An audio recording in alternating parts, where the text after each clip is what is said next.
چھوٹی سی مسجد کے صحن میں ایک انار کے درخت کے نیچے ایک استاد اور ایک شاگرد سے معلوم کہ یہ ایک فرد اب پورے ہندوستان کو سراب کرے گا۔ 17 ستمبر 1857 جب صبح سورج طلوع ہوا تو ہر آنکھ اشکبار تھی، کیونکہ یہ دن ہندوستانیوں کے لیے خصوصاً مسلمانوں کے لیے سیاہ ترین دن بننے جا رہا تھا۔ 3 دن کی مسلسل جھڑپوں کے بعد انگریزوں نے دہلی پر مکمل قبضہ کر لیا۔ یہ کہانی اب ختم نہیں بلکہ اب شروع ہوتی ہے۔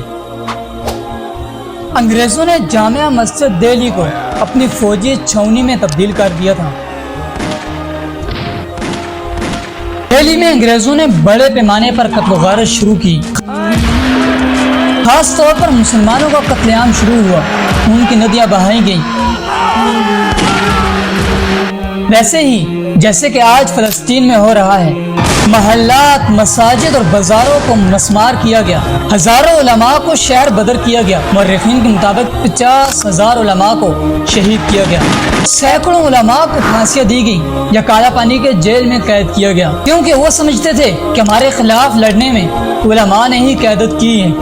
عوام میں خوف و ہراس پلانے کے لیے علماء کی لاشوں کو درختوں کے ساتھ لٹکایا گیا۔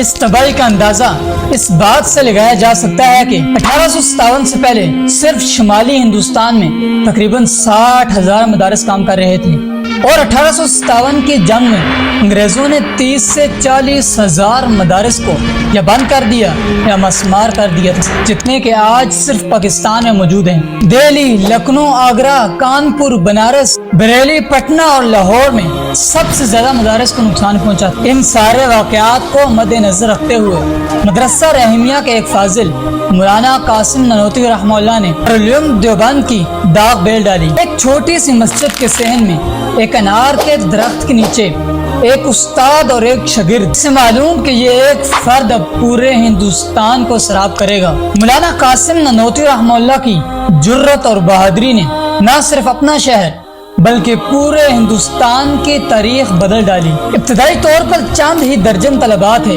لیکن چند ہی سالوں میں یہ مدرسہ بر صغیر کا سب سے بڑا مدرسہ بن گیا تھا۔ یہاں سے فارغ تحصیل ہونے والے طلباء نے تحریک آزادی، تحریک خلافت اور جمعیت علماء ہند میں مرکزی کردار ادا کیا۔ یوں 1866، 1870 اور 1890 کی دہائی میں مدرسہ مزید تعمیر ہو گیا۔